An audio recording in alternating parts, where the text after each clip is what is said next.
Hey y'all, Dan from danwagner.co with a quick walkthrough of the contains function, which is a way to check a collection to determine if it contains an item or not in a totally bulletproof way.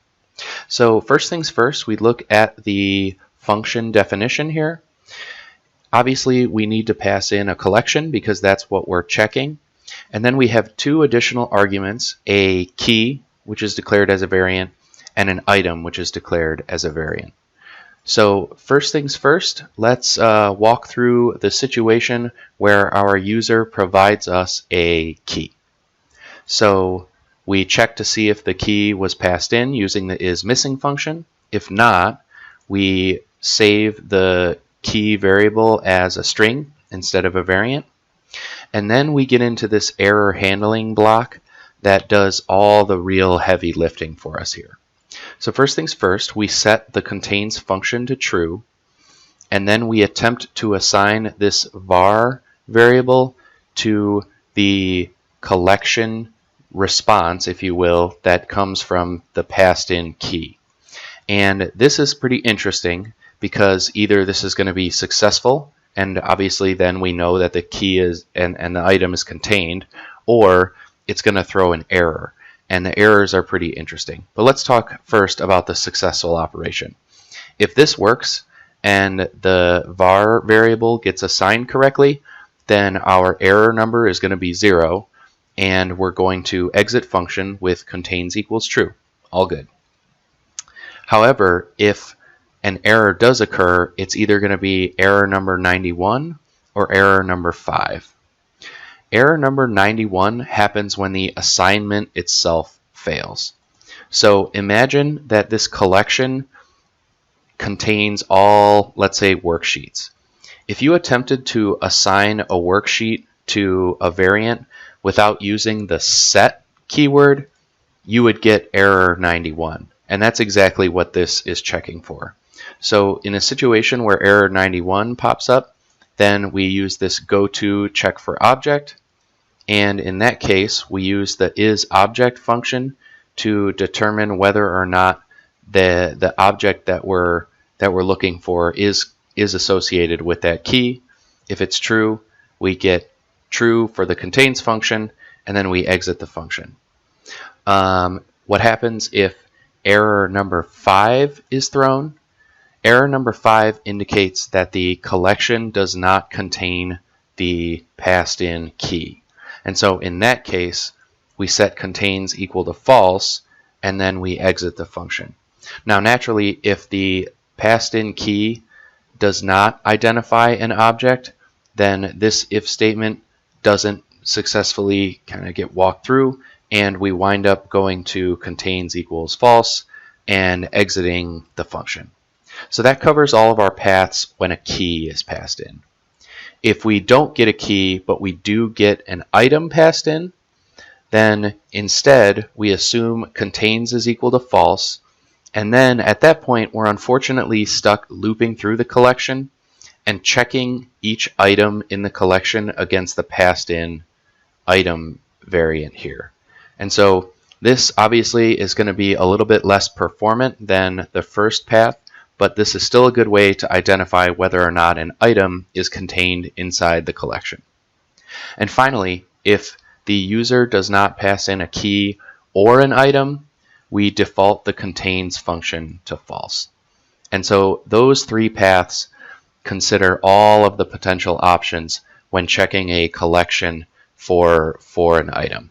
So what I've done here in this test contains subroutine is put together some interesting tests to see whether or not the function works. And so what I'm going to do is walk through these right now.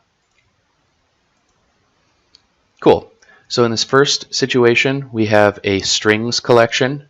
We give it 2 items with 2 keys, key 1 and key 2. And then we're going to do some visual checking here with debug.print and the contains function. So the first thing we do is check if it contains key 1. That should give us true. We check if it contains key 99. Obviously it doesn't, so that should return false. And finally we check to see if it contains key 2. And we know it has key 2, so it should return true. Let's step through, and sweet. We can verify that our expected results are what come out of the contains function. So 1 for 1. Let's now instead check a collection that contains objects that would require the set keyword. So instead, in this collection compared to the last one, we're putting the items as the sheets associated with this workbook, so sheet 1 and sheet 2, and we're assigning them with key worksheet key 1 and worksheet key 2. So in the test area, we first attempt to find worksheet key 1 in the worksheets collection. That should print that should print true because we passed it in up here. Then we attempt to get worksheet key 3000, which as you can see is not contained, and so that should print false.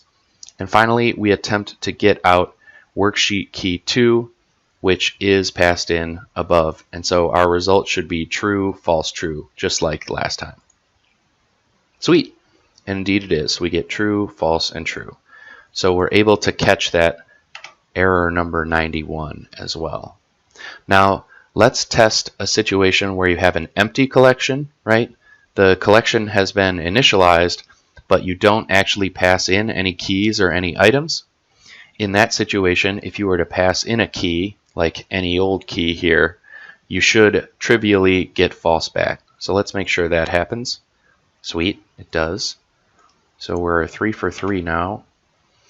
Let's test a slightly trickier, kind of nasty situation where you get a collection that's set to nothing, right? And so nothing should work kind of trivially because the error number 5 will be handled when no lookup is correctly found, no key is identified inside the collection that we pass in. So we set collection nothing equal to nothing, and then we test it with this nothing key string, and again that should give us false. Indeed it does. 4 for 4. Our next test is where we stuff a collection full of longs like 1, 2, 50, 1,000, and in this case we do not give it keys. And so what we're going to do here is test passing in items instead of keys. So this collection contains 1 and 2, and down here in the testing area we attempt to find 1, which should give us true. We attempt to find 42, which we know is not contained in the collection here, and that should give us false. And finally we attempt to find 2, which should give us true again because we added it to the collection above. Sweet. So once again we get true, false, true. We're lining up with our expectations here. And then finally, we want to test the last code path where the user attempts to use the contains function but does not pass in a key or an item. And so in that case, right, the return should be false trivially because we're not searching for anything specific. And as you expect, we get false passed back. So we are 6 for 6. I hope this has been helpful in identifying ways to check a collection for a certain item. If you have any questions or concerns, please don't hesitate to get in touch. All my contact info is available from the link below, and don't hesitate to join up on the list if you are interested in more tutorials like this sent to you weekly. Thanks so much.